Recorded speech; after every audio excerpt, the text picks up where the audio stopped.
সাগরের লাল বোমা মামা জোতা কাটা লাল বোমা কই বেছে জোতা কাটা হ্যাঁ স্যার মামার ডিস্টার্ব করিস না জোতা কাটা বেছে লাল বোমা কইয়া মাছ করে বেশ না বেছে আমার কাস্টমার গেলে কইবেন যে কেলা খাওয়া লাল বোমা মালটা ঘুরাই দিয়েছি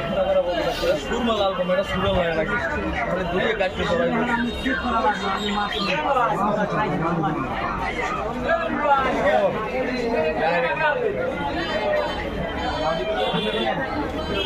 মামলার মারার মামলায় পাবে আল্লাহ সাক্ষী দেওয়া লাগবে মুখ